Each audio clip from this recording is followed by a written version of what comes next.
नमस्कार। वक्त यूपी की ललकार का है। मैं हूं राजेश कुमार। उत्तर प्रदेश के सीएम योगी आदित्यनाथ के एक बयान ने हरियाणा चुनाव की तस्वीर बदल डाली थी। यह बयान था बटेंगे तो कटेंगे। जाहिर सी बात है कि इस बयान को लेकर विपक्ष ने खूब छाती पीटी, लेकिन इस बयान ने असर दिखाया और विपक्ष की जातिगत सियासत पे भारी पड़ गया। अब एक बार फिर से इस बयान को आरएसएस का समर्थन मिला है। सवाल यह कि क्या विपक्ष के जातिवादी दाव की काट आरएसएस ने योगी के जरिए तलाश ली है? इस मुद्दे पर चर्चा करेंगे, लेकिन पहले आपको एक रिपोर्ट दिखाते हैं। योगी के ऐलान पे संघ की मोहर, सियासत में दिखेगा हिंदुत्व का जौहर। चुनावी सियासत में योगी की तैयारी, अब लीड करेंगे योगी, अब योगी की बारी। हरियाणा चुनाव में सीएम योगी के बयान ने पूरा गेम ही बदल डाला। कहां तो कांग्रेस ने हरियाणा को आसान पिच समझ लिया था, लेकिन सीएम योगी ने इसे यूं मुश्किल बना दिया कि कांग्रेस तीसरी दफे भी हरियाणा फतेह करने से चूक गई। माना जा रहा है कि इसके पीछे सीएम योगी का बटेंगे तो कटेंगे वाला बयान बेहद उपयोगी साबित हुआ, जिस पर अब आरएसएस ने भी मोहर लगा दी है। मथुरा में आरएसएस की बैठक में संघ ने भी इस लाइन पर मोहर लगा दी। आरएसएस बटेंगे तो कटेंगे का महत्व बताने के लिए अभियान चलाएगी। बांग्लादेश का उदाहरण देकर हिंदुओं को एकजुट किया जाएगा। गांव-गांव तक संघ का अभियान चलाया जाएगा। इसके जरिए जातियों के चक्रव्यूह को तोड़ने का प्रयास होगा। संघ का मानना है कि विपक्ष के तिलिस्म को भेदने का यह सबसे सही रास्ता है। असल में लोकसभा चुनाव में बीजेपी को सबसे ज्यादा नुकसान विपक्ष की पीडीए वाली सियासत से हुआ था। ऊपर से संघ और बीजेपी के बीच तालमेल की कमी भी पूरे कैंपेनिंग पर भारी पड़ गई। लेकिन अब एक बार फिर से बीजेपी और संघ की जुगलबंदी दिख रही है। लोकसभा चुनाव के बाद सीएम योगी और मोहन भागवत की 3 मुलाकातें हो चुकी हैं। इन मुलाकातों का असर बीजेपी की रणनीति में भी दिख रहा है। उपचुनाव के लिए संघ पूरी तरह मोर्चा संभाल चुका है। इसके अलावा 2027 के लिए भी संघ और बीजेपी की जुगलबंदी की जमीन तैयार हो चुकी है। कुल मिलाकर फिलहाल सियासत में सीएम योगी ट्रेंड सेंटर बन चुके हैं और योगी का एजेंडा संघ को भी पसंद आ रहा है। ऐसे में अगर उपचुनाव में बीजेपी को लीड मिलती है तो यकीन मानिए आने वाले दिनों में योगी का कद संघ के लिहाज से काफी बड़ा होने वाला है। Bureau report, news one India. तो एक तरफ योगी आदित्यनाथ ने जब हरियाणा चुनाव में यह बयान दिया कि बटेंगे तो कटेंगे, उस बयान ने पूरा समीकरण बदल के रख दिया और अब उसी बयान का समर्थन कहीं ना कहीं आरएसएस कर रही है। यानी मतलब ये कि विपक्ष के जो पीडीए का फॉर्मूला है उसकी काट इसी तरह से तलाशने की कोशिश है। हमारे साथ इस वक्त एक वरिष्ठ पैनल है जिसमें मेजर आशीष चतुर्वेदी हैं, नेता समाजवादी पार्टी के, देवेंद्र प्रमुख हैं, नेता भारतीय जनता पार्टी के, और विश्वदेव राय हैं जो कि पॉलिटिकल एक्सपर्ट है। आप तीनों का बहुत स्वागत है। शुरुआत देवेंद्र जी आपसे। योगी आदित्यनाथ ने हरियाणा का पूरा समीकरण बदल दिया था ये कह के कि बटेंगे तो कटेंगे। अब उसी बयान का आरएसएस ने समर्थन किया है। तो क्या विपक्ष की जो पीडीए की काट है इसी के सहारे की जाएगी कि हिंदुओं को एकजुट करना है? सनातन का एजेंडा, हिंदुत्व का एजेंडा रहेगा, हिंदुओं को एकजुट करना है? देखिए राजेश सर, बड़ा गहन क्वेश्चन है। मैं सबसे पहले तो ये कहता हूं आपको कि कभी भी भारतीय जनता पार्टी किसी चीज की शुरुआत नहीं करती है, लेकिन ये निश्चित है कि जब चैलेंज होता है तो उसको हम डंके की चोट पर चैलेंज को स्वीकार करते हैं, उसका जवाब देते हैं। आपने कई डिबेट्स के माध्यम से बहुत पीछे जब हम 2024 के चुनाव में थे तो काफी अलग अलग बयान आए थे और टारगेट था, एक तय था। कभी संविधान को लेकर था, कभी आरक्षण को लेकर था, कभी जाति को लेकर था, कभी अल्पसंख्यक को लेकर था, कभी बहुसंख्यक को लेकर था।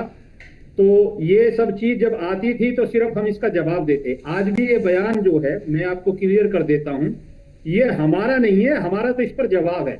इसे लाने वाले यही लोग हैं, यही कहते हैं जिनकी सरकारों में 300 प्लस दंगे हुए हैं। भाई पूरा प्रदेश जला है, 70 वर्षों तक देश जला, हिंदू मुसलमान होता था।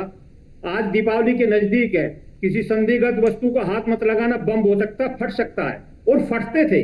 ये होता था, बड़ी संख्या में होता था राजेश सर, आज नहीं होता। यही फर्क है। बटने और कटने का बयान का अगर आप निकाल कर देखोगे तो शुरुआत इन्हीं लोगों की है हमने सिर्फ ये बताया कि जाति धर्म तो अल्पसंख्यक में भी है। आप अल्पसंख्यक तो जोड़ते हैं, लेकिन उसके साथ एक जाति, एक समीकरण जोड़ते हैं कि आपको यादव चाहिए, ठाकुर चाहिए, ब्राह्मण चाहिए, जबकि वहां भी नाई, धोबी, जुल्हा आदि करके होते हैं अल्पसंख्यक में, लेकिन वहां अल्पसंख्यक इकट्ठा चाहिए। इसलिए हमें समझाने की जरूरत होती है, हमारी जिम्मेदारी है। हमने भी बहुसंख्यक को यह समझाने की कोशिश की है कि जहां भी रहे, जैसे रहे, एकजुट रहें, कटे नहीं, वरना कटेंगे। फिर कह रहा हूं आप नहीं, तो इसका मतलब यही है ना कि वो पीडीए की बात करते हैं कि भाई पिछड़ा, दलित, अल्पसंख्यक आंकड़ों को कैसे साथ रखना है, और आप पूरा हिंदू समुदाय जो है उसको आप ये संदेश दे रहे हैं, संकेत दे रहे हैं, एक तरीके से क्या डरा भी रहे हैं कि भाई एकजुट हो जाओ, वरना एक ना हुए तो फिर बटेंगे, यानी तो फिर कटेंगे। पीडीए का भी क्लियर कर देता हूं सर। अभी आपने लखनऊ, उन्नाव आदि करके जो है, आप मंगेश यादव के नाम क्लियर हुआ था। एक पूर्व मुख्यमंत्री ने, हमारे अखिलेश यादव जी ने, जब उनके पक्ष में आकर बयान था, तो जिनके डकैती पड़ी थी वो पीडीए का हिस्सा नहीं थे। आप जिनके मर रहे हैं, लूट रहे हैं, डकैती पड़ रही है, उनका नाम लेते डर रहे हैं, और एक क्रिमिनल के साथ कहते हैं कि वो इस जाति का था इसलिए एनकाउंटर हुआ, तो पीडीए बचा कहां है? अरे मैं कहता हूं अंत्योदय की चौथी पंक्ति में खड़ा गरीब व्यक्ति किसी जाति धर्म का हो सकता है। हाँ। क्या जरूरत है, आप उसकी मदद करिए, वो पीडीए ही हो गया, वो ओबीसी का हो सकता है, ठीक है। आशीष जी, क्योंकि देखिए योगी आदित्यनाथ ने जब इस बात का एक लाइन जब बोली कि बटेंगे तो कटेंगे, उसने पूरा समीकरण हरियाणा का बदल दिया। अब उसी को आधार बना के आगे बढ़ रहे हैं। आप पीडीए की बात करते हैं, तो क्या ये आप ही के पीडीए की काट आपको लगता है कि बीजेपी तो सारे हिंदुओं को कह रही है कि भाई एकजुट हो जाओ, अगर बट गए तो कटेंगे? देखिए, भारतीय जनता पार्टी के पास कोई काम है नहीं जिसको बता करके वो वोट मांग सकें किसी भी प्रदेश में। आप देख लीजिएगा, किसी भी भारतीय जनता पार्टी के मुख्यमंत्री ने या प्रधानमंत्री ने कभी ये नहीं कहा कि हमने ये बनाया इसलिए हमें वोट दे दो। आप किसी भी मुख्यमंत्री को ले लीजिए, प्रधानमंत्री को ले लीजिए, कभी ये बयान नहीं आएगा कि हमने ये कार्य किए, ये बनाया है, जो दिख रहा है वो उस पे हमें वोट दे। कभी नहीं कहा, क्योंकि कुछ किया नहीं। अगर किया होता तो उस चीज की बात करते। अब ये है कि कैसे जो है सत्ता में आया जाए, तो अंग्रेजों की डिवाइड एंड रूल पॉलिसी पे चलते हुए उन्होंने ये बयान देने शुरू कर दिए कि भाई कटोगे बटोगे तो कटोगे। मतलब इतना घटिया बयान ये कोई भारतीय जनता पार्टी का नेता ही दे सकता। आपको कहना था हिंदुस्तानियों से कि हिंदुस्तानी एक हो जाओ, लेकिन कह क्या रहे हैं, हिंदुओं एक हो जाओ। क्यों? क्योंकि आपको केवल वोट की राजनीति करनी है। आपका हिंदुस्तान से, भारत से कोई लेना देना नहीं, किसी भी तरीके से नहीं है। आपकी जब सरकार आई तब देश में जो कर्ज था देश के ऊपर वो 75 लाख करोड़ था। आज उसको आपने लगभग 3 गुना कर दिया, 2,10,000 करोड़ पहुंच गया। आपकी जब सरकार आई, देश में सबसे ज्यादा जो लोगों पे टैक्स लगता था वो था 14%। आज आपने उसको बढ़ा दिया, कर दिया 30%।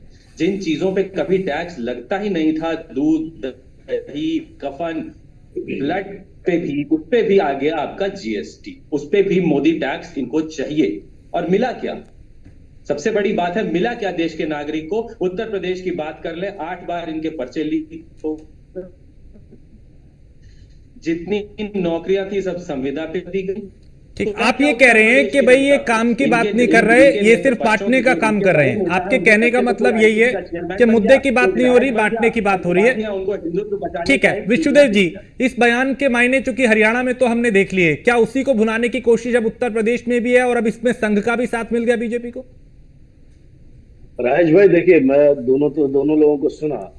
एक बात समझिए, पहले जातिगत राजनीति एक जमीनी हकीकत है, इसको नकारा नहीं जा सकता।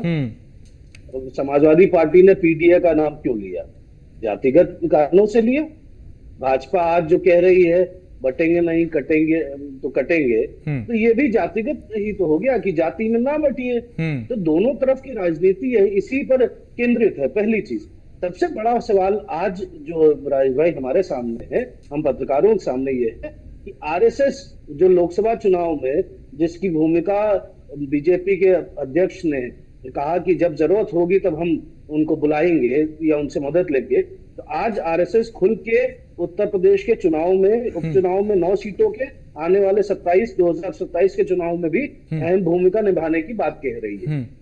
ये देखना पड़ेगा कि आरएसएस की इस लिटमस टेस्ट जो योगी आदित्यनाथ के मुख्यमंत्री उत्तर प्रदेश के सामने है, इन 9 जी। सीटों का जिनको दारोमदार दिया गया है, हाँ। कि आप 9 ठीक है। सीटें आप जीतिए। हाँ, अच्छा विश्वजीत जी, अब मैं रोक रहा हूं आपको, समय इतना ही है। मैं आप तीनों को थैंक यू कर रहा हूं, बहुत शुक्रिया।